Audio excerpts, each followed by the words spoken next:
Good evening, everyone. Welcome to the episode of Hog Talk Podcast brought to you by Bet Saracen, Sterling Soap, Roastery Studios, and Arkansas Brewing Company. A lot happening over the weekend. Tonight, we'll talk about the Arkansas Auburn debacle.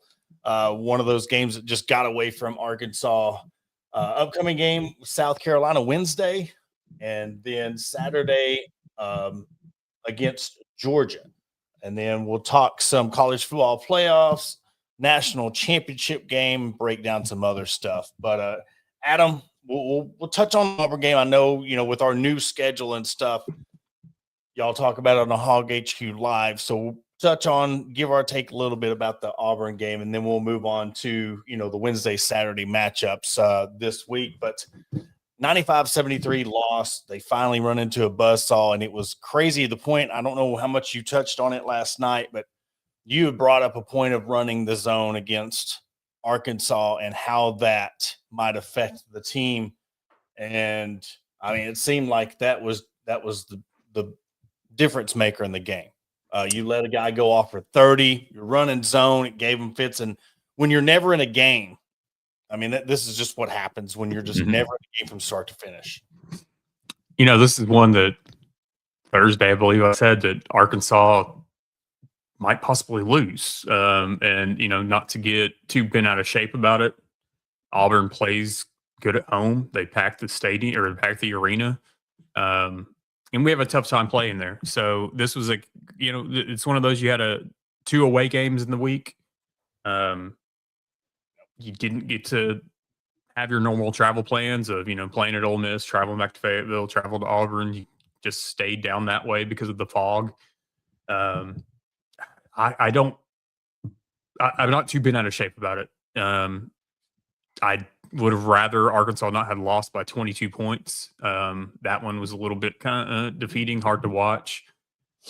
Watching the game, I know a lot of times we look at Acuff or Malik, and each of those, Acuff put up 19, 5-time SEC Player of the Week. Now I think he is Freshman Player of the Week. Malik had 17. I mean, you still, we've talked about this. You had 4 guys in double figures, but it wasn't enough. You allowed Auburn to shoot 57% for the game from the field, and this is something that even with finishing with 13 points in Trevin Brazil, I feel like this team gets a lot of their spark from Trevin Brazil and how he's playing and his demeanor. This was something that there was a few times, he wasn't, I don't feel like he was in it, or he was a little bit frustrated. There was a point in the game that there was a loose ball, and that's 8 out of 10 times Trevin Brazil's diving after that, and he just kind of jogged towards it, and Auburn got the loose ball and ended up with a fast break point. And that just kind of like right there said to me, like, this team's kind of checked out. So it's one of those that counting, like Cal said, like, I burned the tape, whatever. Yeah, move on from this. Don't dwell on it. You got South Carolina coming up. You only dropped 2 spots to 17th. So, it's one of those, just have a short-term memory, turn things around, and get back with it. There's plenty of time. If they looked like this at the end of the SEC season, I think that there would be a problem. But being game 3 of SEC play, I'm not worried about it. Yeah, and we were talking during the game. I mean, they're winning 3-4 in a row. They'll win 3, lose the 4th game. They've won 3 in a row. James Madison, you beat Tennessee, you beat Ole Miss. That was a game where what could come into play with this is you should have won that Ole Miss game handily, and you let them back in the game. So a game that you could have rested a little bit into a back-to-back road game. Now you're having to play at Auburn, who, mind you, what we had talked about coming off that loss against Texas A&M. How are they going to come in? It's they're 0-2. How are they going to go 0-3? What mindset are they going to come in coming off that buzzer beater that they now you think about it, they could have easily been 1-1 coming into this game. You get robbed of that game.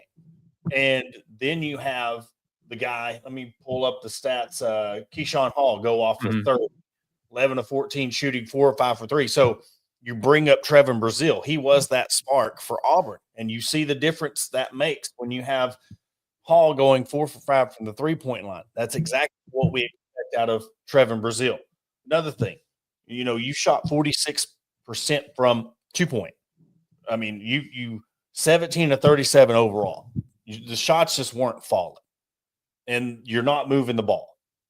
And how they got away with that one, where you don't have a lot of assists, but you win the game. We're like, man, that it's going to come creep up on them, and it did. But the biggest point is, too, what I said, you're winning these games early because you get into a hole where you start off 2-0, you fall flat. Now you are 2-1 instead of 1-2. You're 2-1 instead of 0-3 because you're grinding these games out and then not just blowing this game. Now you can kind of rest because Tennessee and then a back-to-back.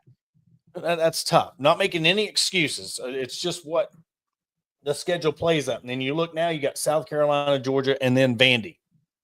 So get it together, regroup for this turnaround against South Carolina on Wednesday.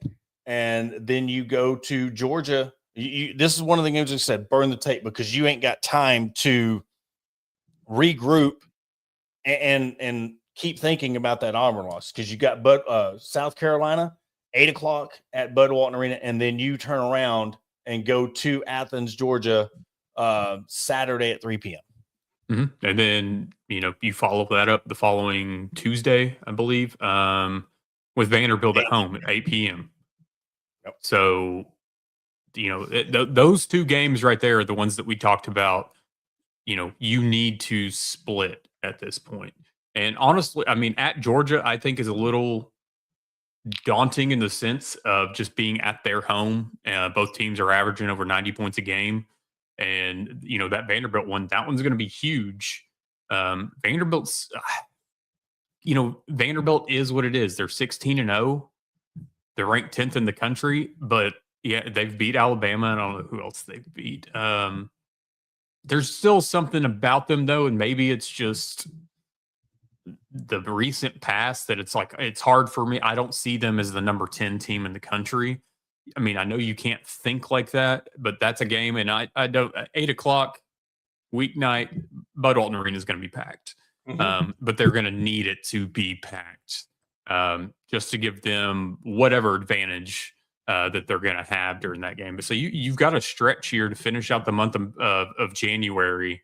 That's there's a lot on the table coming up. I'm looking at Vanderbilt's recent schedule. They got at Texas, Florida, then us at Fayetteville. So they've got a tough stretch too. They beat Alabama this weekend 96-90. They beat South Carolina. I mean, outside of Memphis, who we played as well, Vanderbilt hadn't played anybody. They haven't, but granted, you give somebody a chip on their shoulder. Look what their football team did, and we can talk about this because this will segue. We'll have Kyle Sutherland coming on at 6:35.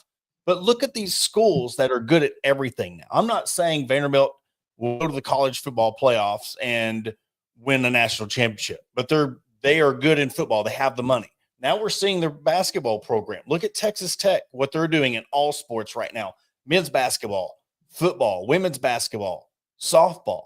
We're seeing more schools be good at everything now. Schools that weren't. Look what Indiana playing for the national championship. So we're surprised because we see the word Vandy. Look at what Vanderbilt's women's basketball team's doing with Shea Raff. A lot of people, they're really good, but they're not used to because it's a women's program.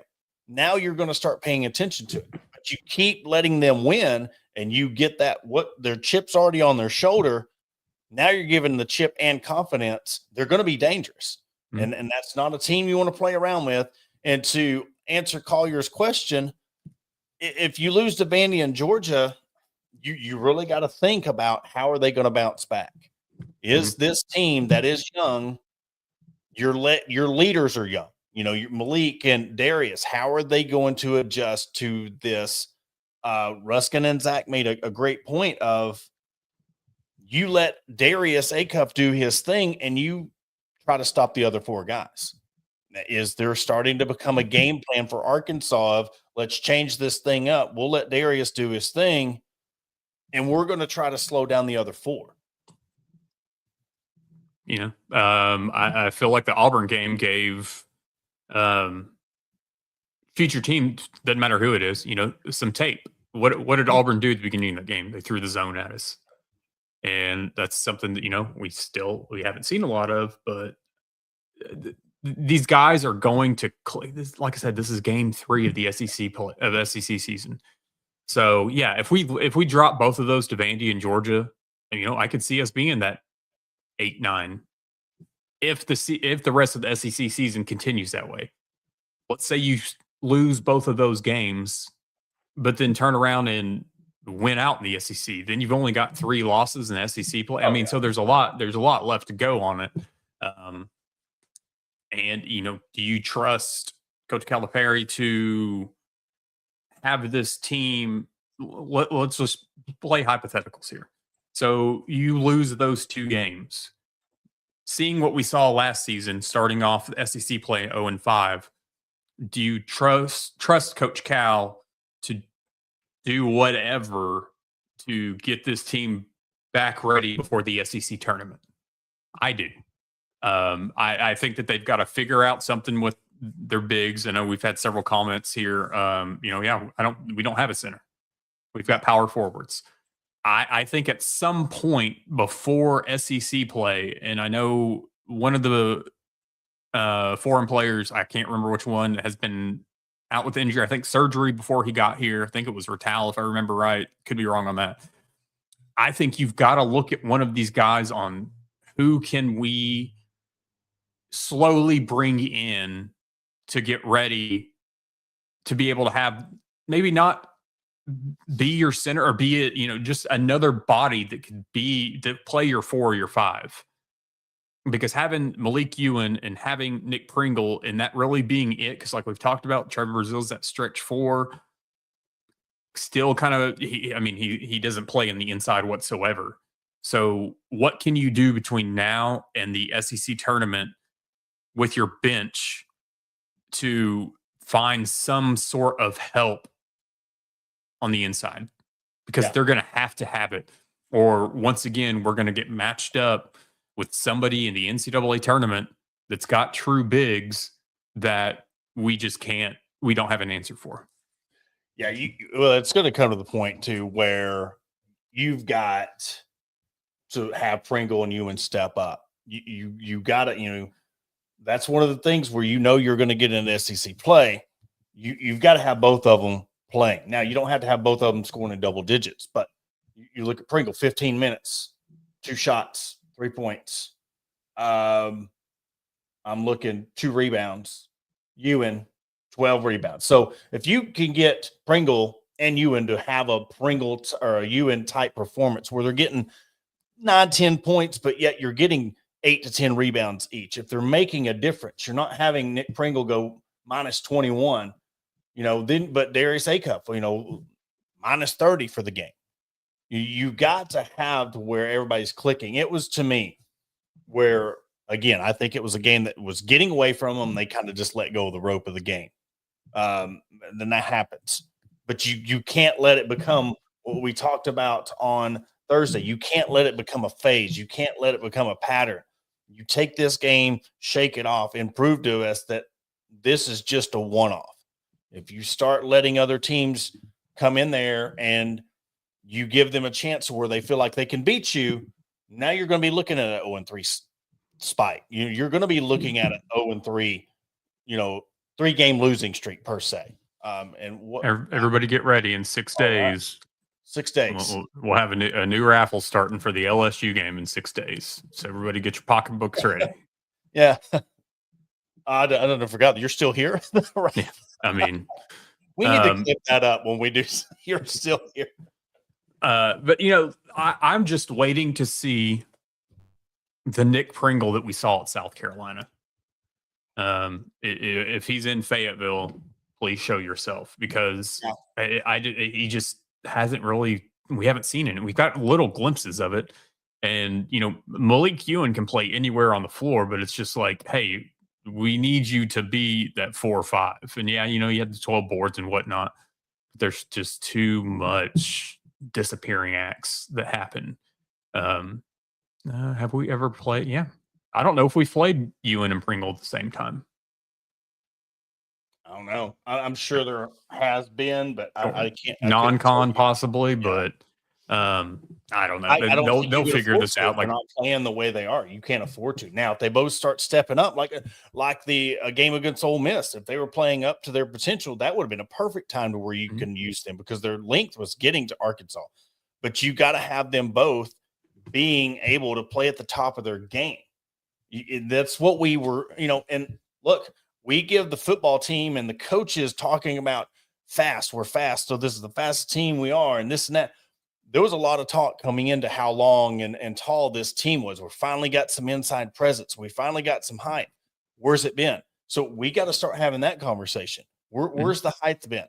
You like you said, why are they playing the way they are at South Carolina? It's almost like the contract talks we were having. You're in a contract year.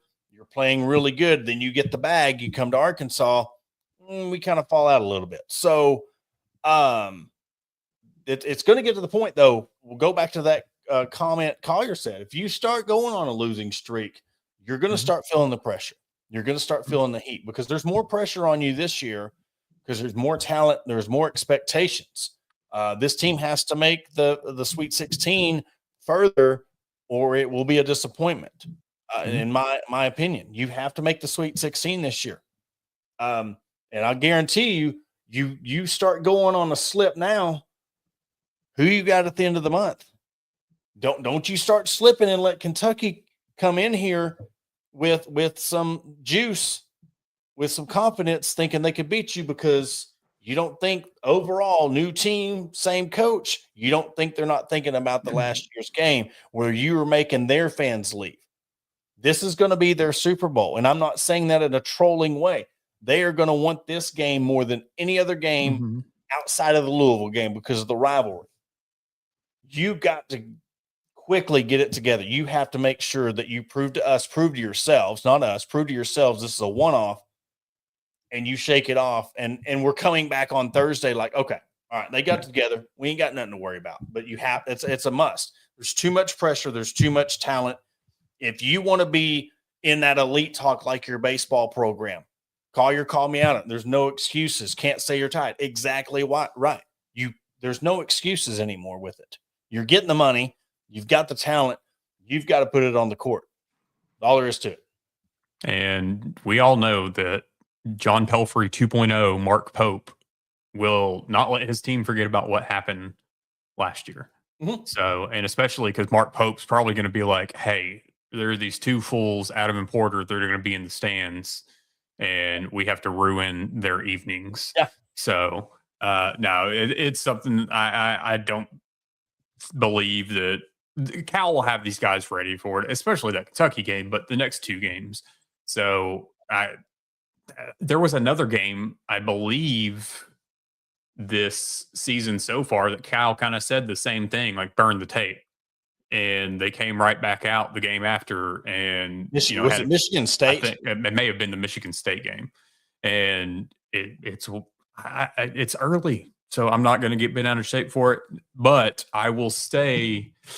Let me look at the schedule right quick. I would say you can't have too many more of those, but I would like to see, kind of by that LSU Oklahoma game or LSU and Oklahoma games leading up to Kentucky.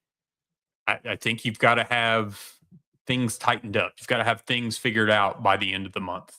Yeah. So we'll see what happens. But at the same time, you know what? We got South Carolina this week or, midweek and then at Georgia. So just get your stuff figured out. And, if Nick Pringle and Malik Ewan would like to join us, I would appreciate it. I expect Nick Pringle to probably try to have a good showing against South Carolina this week.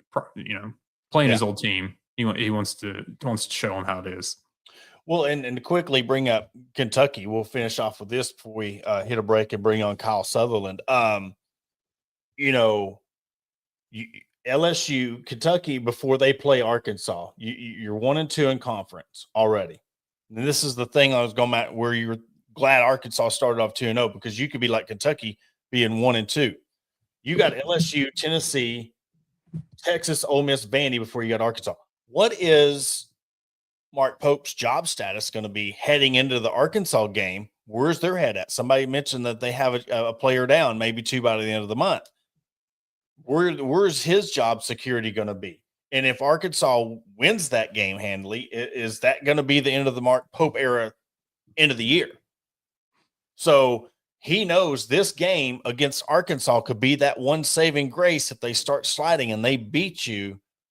That can now, that one win, that Super Bowl win that we're talking about, can project them into the second half of the SEC play. You don't want that to happen. You've got to finish them off. But it's down to the nitty gritty. You started off, you're giving fans hope that, like we have talked about, of giving fans hope, trying to clear out that PTSD. We're going to be a good program this year. You fall flat on your face. So you got to sit there and drop your nuts. That's all there is to it. Transplanted Texan, as far as we know, it was a hip pointer with Carter Knox, but Cal's weekly show should be coming up here at 7:00. So I believe he should probably have some updates with it.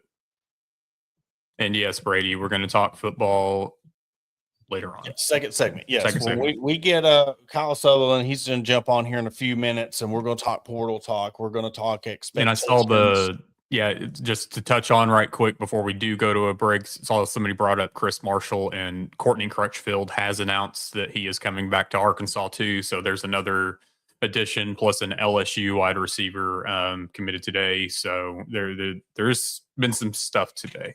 We'll get into all that after the break. Yes.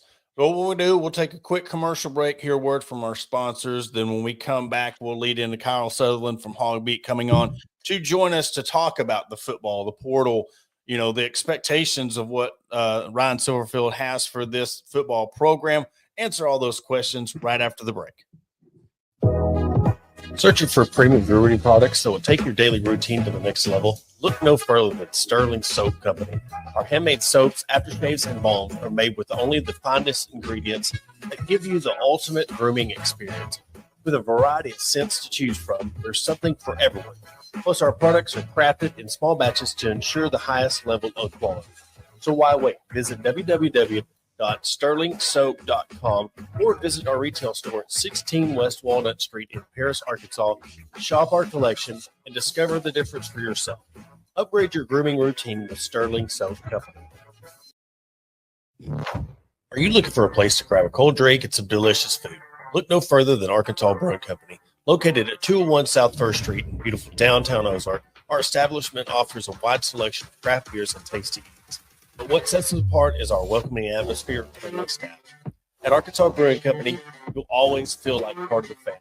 So visit Destiny and Christopher Brockett and staff today and see for yourself what makes us the go-to spot for locals and visitors alike. Arkansas Brewing Company, come for the drinks and stay for the friends.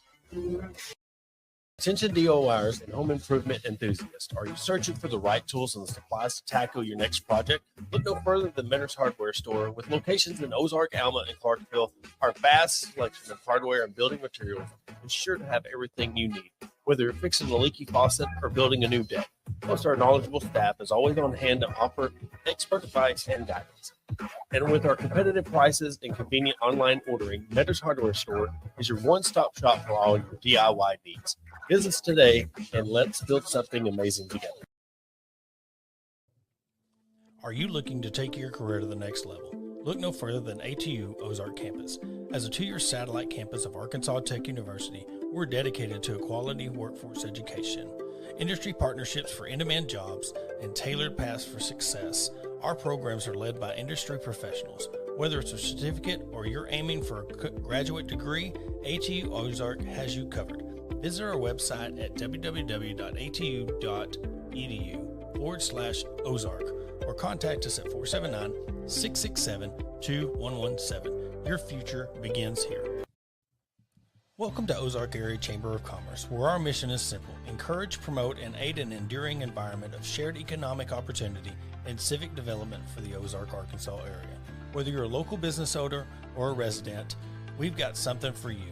Shop our unique local businesses, explore the beauty of Ozark, and savor local flavors and find cozy accommodations. Join us in building a stronger community, and to learn more, contact us at 479-667-2525. Remember, together we thrive. And want to welcome you back to the Hog Talk podcast. We'll be joined by Kyle Sutherland of Hogbeat here shortly. But before we do, we're going to talk about our partnership with Bet Saracen. New customers, if you sign up today, bet $25, you get $250 on your first deposit. Promo code is HOG250 for new customers. Terms apply. And now we are joined by Kyle Sutherland of Hogbeat. Dude, you're throwing me off with the goatee, man. Dude, I know. I got to go back to. Yeah, it's gone. Yeah, I've gotten a lot of questions about that because I've gone with, dude. I think I've had a beard since college. So I'm 30. I'll be 36 next month, and I think I've always had a beard. But no, man, I messed up my beard one day, and then it's just more comfortable. Yeah, it's just kind of more comfortable. So I don't know. I might go back to it at some point, but I figured I was mid Bet Saracen read. You popped on. I was like, "Is Walter White on with us?" I just what's going on. So I went off air. I went down a rabbit hole. But hey, Kyle, man, for real, thank you for joining us. Hogbeat, man. I know talking with you and Cabo, man, y'all have been crazy busy this portal season. So just kind of catch us up as best as you can. You know, the whirlwind of, it starts off slow.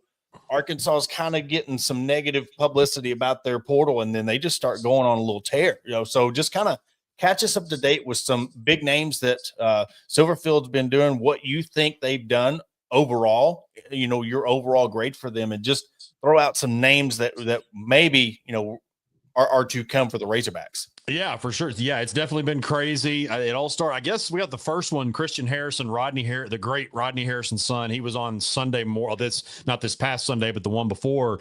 And then after that, it was just it's just been a domino effect of 3 or 4 or even 5. I think the most we've had in one day is 7, if I remember right. That was a crazy day, like on Friday or Saturday, whenever it was.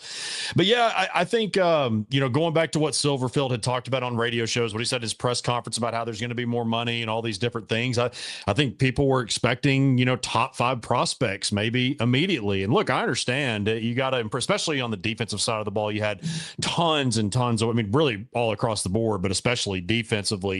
But now as we record, they're I think at 34 now. They got 30. Their very fourth one with was it Jelani Watkins, I believe it was, from LSU. So man, it's gone, like you guys said, it's gone really fast, but I think they've done pretty well overall. Still would like to see maybe 1 or 2 more defensive tackles. When you look at the list, I'll say the first one that really pops off to me is Jamonta Waller. We actually got word that he was going to come to Arkansas probably around December 10th, December 11th. And he actually he started at, I don't know how much you guys have read into it, but he started at Auburn. He was recruited there by Ron Roberts before, Ron was only there a year.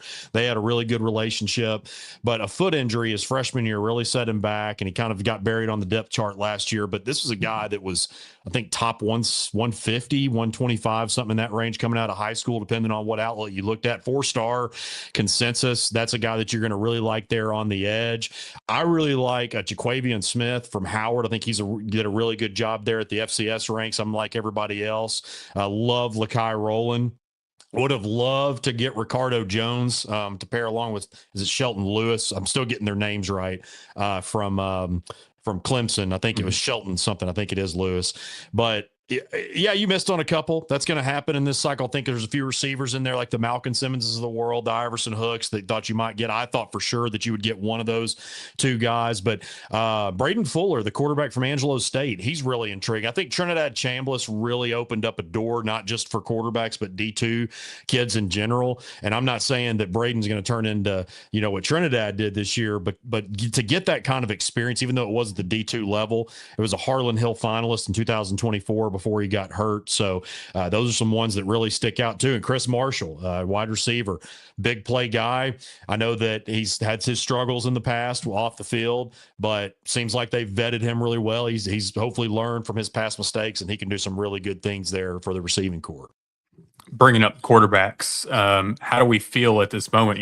KJ Jackson, AJ Hill, Braden Fuller, and then of course, it hasn't been officially announced, I don't think, but the drama that we saw this weekend with Casey Dick and Silverfield and potentially Hank Hendricks reclassifying. Is there anything? I mean, if Hendricks does end up reclassifying, how do you feel about the quarterback room? Is that truly just coming in to prepare for a year before he competes, or where does this quarterback room really sit right now? I think it would be. I got a chance to see Hank. I saw him in person because I called games for Pulaski Academy. I was on the broadcast team for them. They used to call games for 103.7 The Buzz, but was on the PA network this year. And that was the first playoff game that we had was Fayetteville. I got a chance to see him in person, saw a lot of his film. I didn't grow up. I lived in San Antonio for 3 years. So, and he went to Bernie. So talked to a lot of people from there once he transferred to Arkansas. And look, I'm impressed with the kid. He's got a great arm. I think he does have a great future. But he's not, let's call it what it is. He's 16, 17 years old. He's not ready for SEC football right now. So I think that would be more of just hey, let's, get you prepared, get you in here, and we'll see what happens for the future. But Adam, you're right. I mean, I would say you like the names that you have in there, but as far as at a Power 4 level, extremely unproven. Yeah, KJ Jackson did some good things in the games that he played. I know that, coming in during the Texas game, did some really good things. I think it was 2 scoring drives in the second half, and then started the Missouri game, got to play some in that. So yeah, I think that you like a lot what you have in him. You know that he's a competitor. You knew that going along with with how they he and KJ competed, or him and Talon competed last year, and just how good of an attitude that he kept about that. So yeah, really a lot of unproven. I'll say that there is a ton of unproven on the offense, but I'm not really too entirely worried. Another name that I left out is Bryant Williams. I mean, guys, go look at his numbers there at left tackle. I mean, I understand it was in the Sun Belt, but man, very impressive there. So you got him on the outside, likely at a left, certainly one of the tackle spots. You get Caden Kittler back, you get Kobe Branham back. Feel pretty good overall about the offense, but it's certainly fair to question this quarterback room because there are a lot of questions to be answered.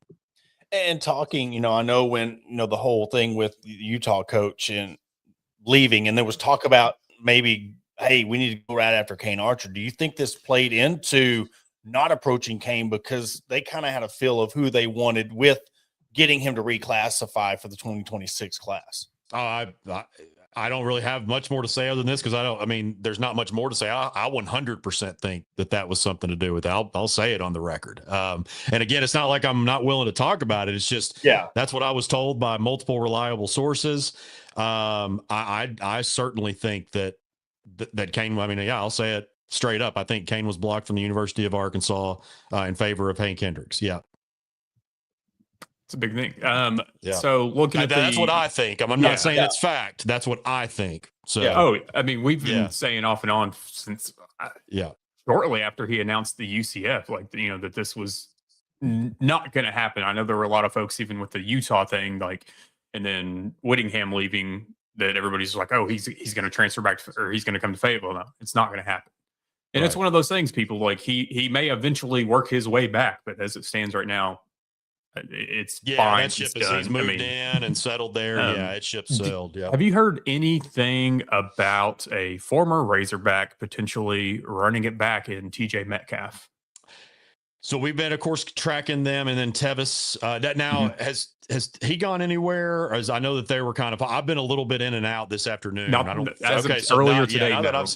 I've been hearing Tennessee. I know at least for him, that's no intel, and this is just kind of talking to people and things, but I haven't heard much on the Hogs for either one of them. Of course, once that TJ entered, I was like, man, we'll see, we'll see what happens from here, and try to reach out. I got a few I don't have a ton really north of the SEC. I don't have a ton of connect. I've been trying to form some within the On3 network, but really wasn't able to find out a whole lot. But if really all of the between, my network, all the other outlets, well, everything that we have here, if nobody's really hearing about it, then I don't know if there's a whole lot of smoke, unless they're just doing a really good job of keeping things under wraps.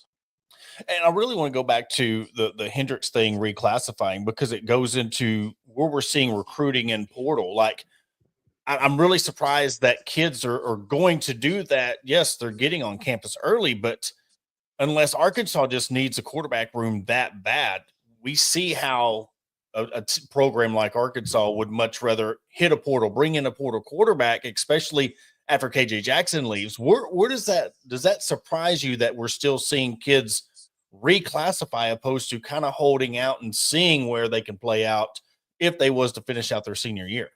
Honestly, not really, because I think that we're going to see an uptick. I mean, nothing is. I mean, we're just seeing so many crazy things now, but I think we're going to see an uptick in reclassification, especially with now that money's involved in the high school part of things.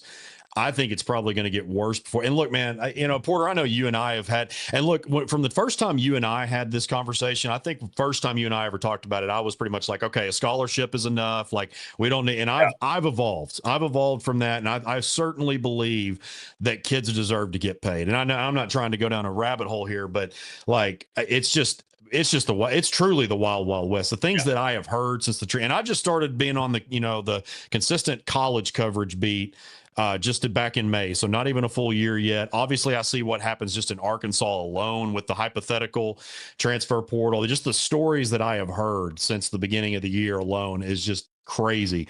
And so I say all that to say, nothing surprises me anymore. But as far as the reclassification thing, I think it's going to get worse before it gets better. Yeah. Out of everything that Arkansas has gotten, because 34 portal grabs, commitments, what do you see a need for them right now, position wise? I think I saw Porter. One of you guys put the comment up about safeties. Yeah, I agree. I wholeheartedly agree. I don't know about that many more, but certainly two. And that's why I think it really hurt to miss out on and maybe there's someone else out there that we're not keeping as much of an eye on. But I will tell you that at least two, or at least I'll tell you from my standpoint, at least two more they certainly need. And like I said, I was really high on Ricardo Jones. Maybe one more. I wouldn't be opposed to maybe one more defensive tackle, one more offensive lineman. I think that would, be good too. But safety to me is like, if you have a gun to my head, one position only, that's where I'm going to safety. Well, and especially, we've seen how this year played out. You can have a top 5 offense, top 2 offense, whatever. There's a lot of pressure, especially in the fans' mindset of you better come blow it up on the defensive side of the ball. Yeah. And if there's a bunch of holes, there's going to be a bad taste in the mouth of the fan base and people who cover it, because they're like, you're seeing the product of the offense on the field, but if you don't have a defense to back up that, I know there might be some people saying next year's just a wash because, you have a new staff, new regime coming in, but it's still going to take a lot of trust in the fan base, getting people in there to buy into your program if we're still having problems recruiting defenses. Because look in this college football playoff and the defenses that have come to play, we're seeing a change of the guard we're seeing more elite defenses now in an offensive era. And it's really good to see. So, Arkansas has really got to get on the ball with this. You can't not saying you got to go get 5 stars, but right, you've got to plug the holes in on defense. Yeah, and I think a lot of it too, and that's what makes you so frustrated about last year, because you look at the record. I was talking about this with Wes Moore last week on his show. You look at the record, and if you have never watched an Arkansas, just 2025 for instance, nobody has ever watched the Razorbacks play. You can't name a single player. You pull out the stat sheet, and you're like, and you look at the offensive numbers first. You're like, oh, they made a bowl. They won 6-7 games, but you don't look at the turnovers. But then you look at the turnover margin. I've written it so many times I've got to memorize 123rd out of 136 teams.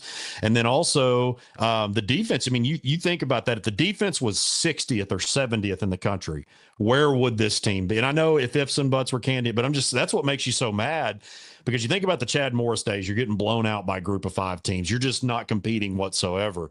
But then what was it? 6 one-score games just in this season alone. I think 4 of those were under Bobby.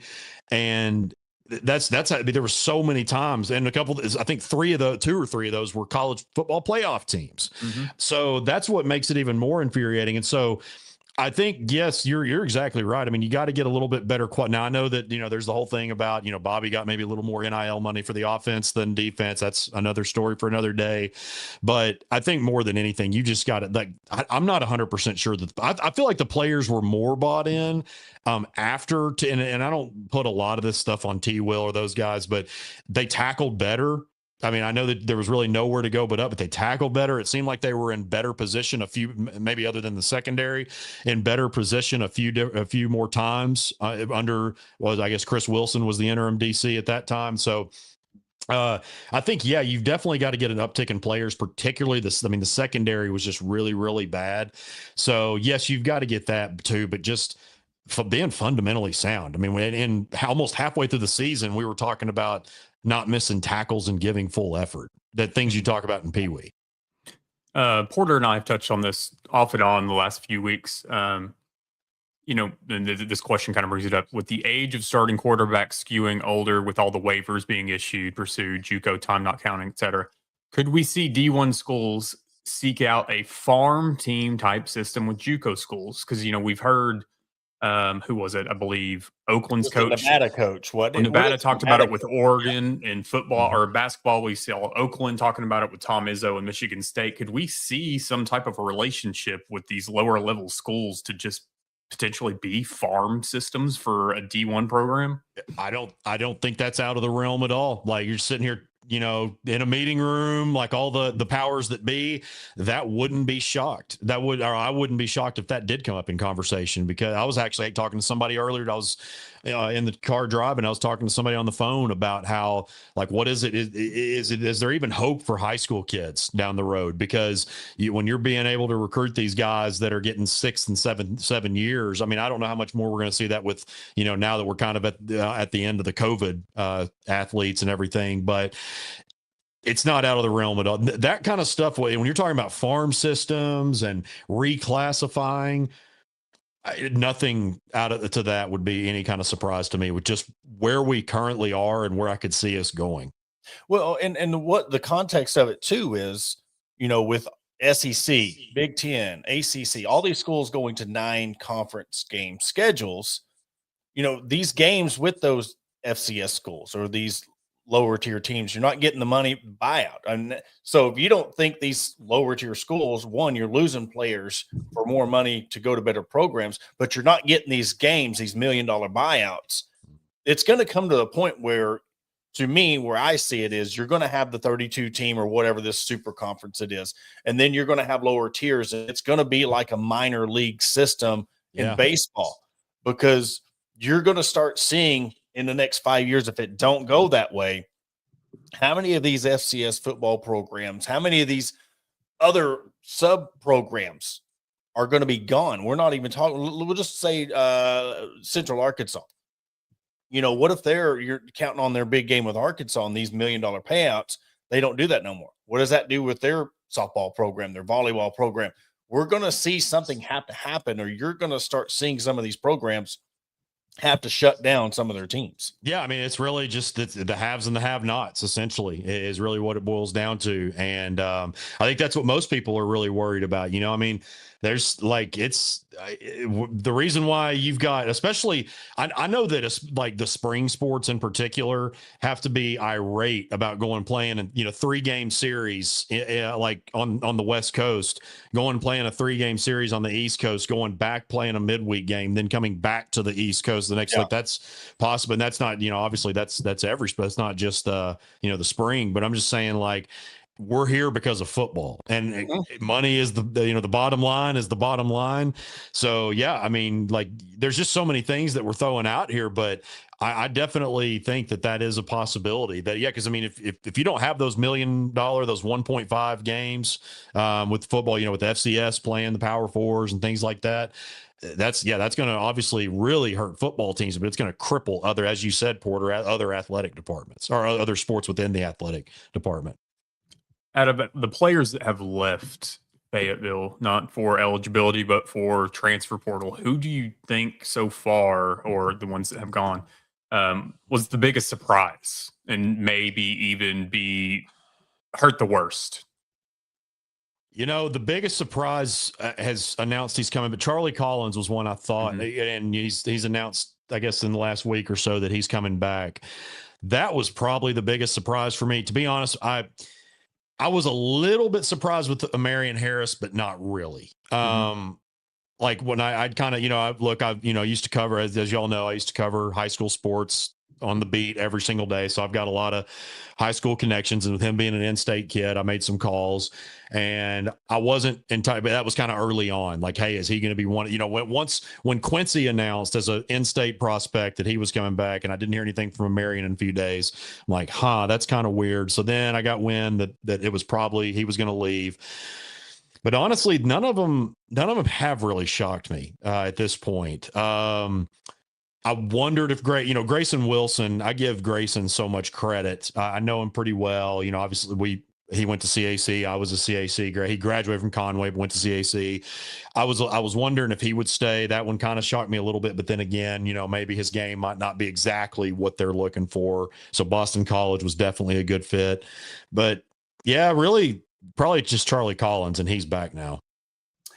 Does that truly show you where the state of the Arkansas program is because you either had no eligibility left, and who left, you're like, especially on the defensive side of the ball. Yeah. And that just shows you how far of the hole they've dug themselves into. And for all the people that was saying why we need to make changes in this new era of college football, teams are rebuilding in 1 or 2 years. It's not 5 or 6. We're not giving a new coach 3 years to settle in and then build a program. Oh yeah. It's a now deal. And we're seeing it with Indiana. We've seen it with our Arizona State, Texas Tech, these people that are having $20, $30 million. So where does that lead you thinking of expect the unexpected with this new era? Where do you see this in the next year or two? I can't say 5 years anymore. Yeah. Where do you see this even Silverfield, you're exactly right, Porter. It used to be, hey, like when Bielema got hired, when Chad got hired, even when Sam, man, just give them, a couple years, let them get their play. That was what we said every single year. And now Kirk Cignetti has set the bar for everybody.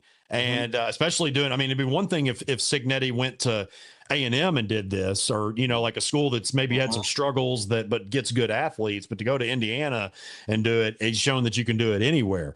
But yeah, and that's the thing too. Silverfield, look, I like Ryan. I think he's, I've heard good and I've heard bad things about him. I got his number right when he got hired. I sent him, I'm writing about him all the time. I figured, hey, I'm going to send him a text, like just introduce myself.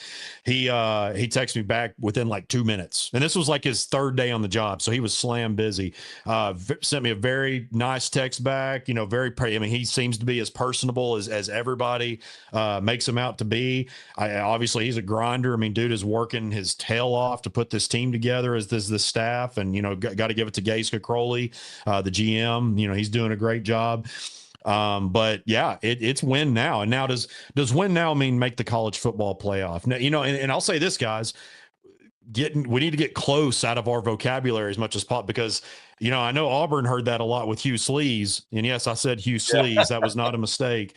But Arkansas, especially like I was saying a second ago, think about all those 1 point losses under Sam, under Bobby. They said, what was Sam? He was 8-17 or 8-18, I think it was, in one score game. So people are tired of hearing close.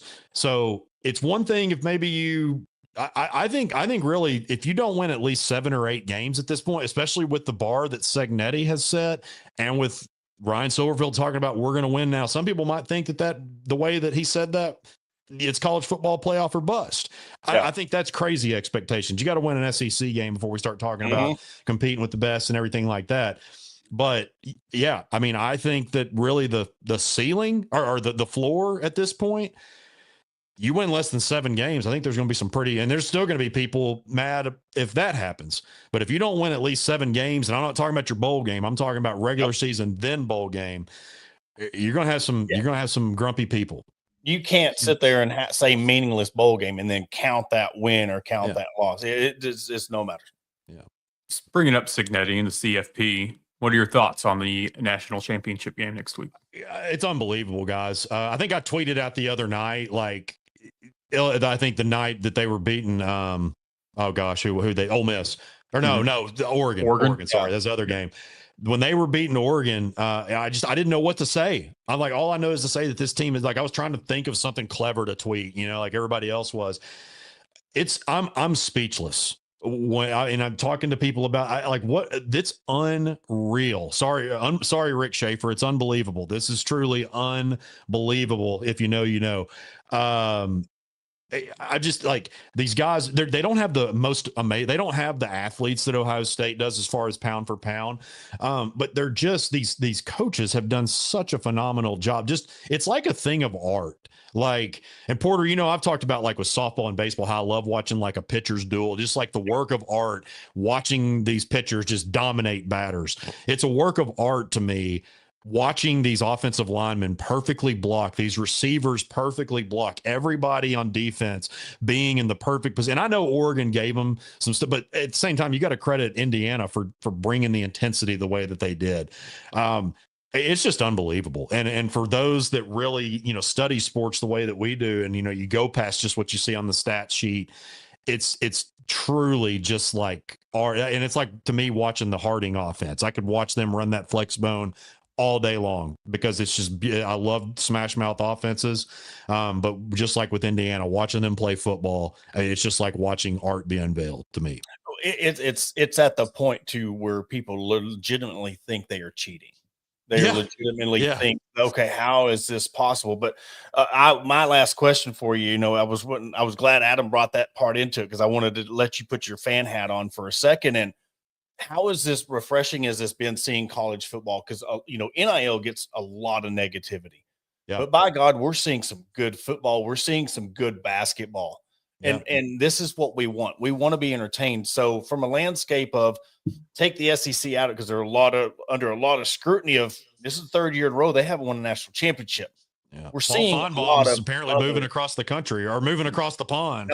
So how awesome is it been seeing the Indianas of the world, the Texas of the world, making college football, I won't dare to say great again, but won't go down that more parity. No, I know what you mean, man.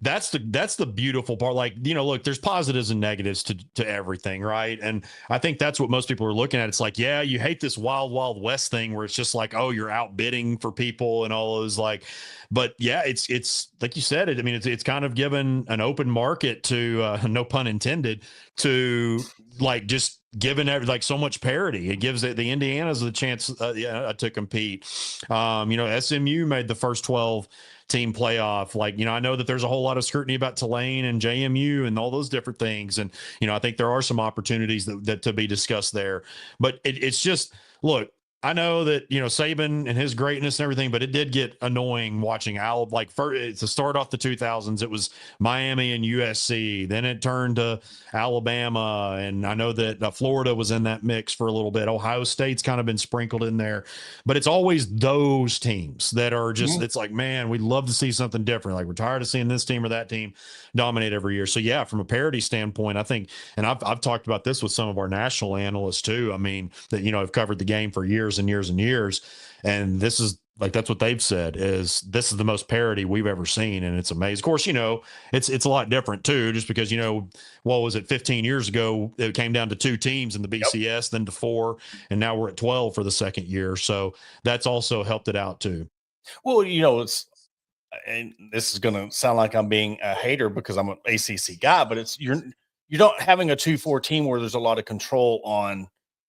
It's easy to make it to the national championship when you're getting 2 or 3 of the teams to play in a 4-team playoff, or like they were talking about that Bama LSU game that killed the BCS when they got the rematch, and we've seen LSU not even make it past the 50-yard line. So it's good to see that because it's giving a lot more teams that have a chance, and in my mind, it's kind of funny to see the Alabamas and the Georgias struggle to, if we had their schedule, it's awesome to see them struggle. There's always something. Well, and I think too, like the BCS days, you could have a top 15 matchup in late October and their seasons are over as far as the national championship. They might make a BCS bowl, but now, you're coming into the fight like every single week.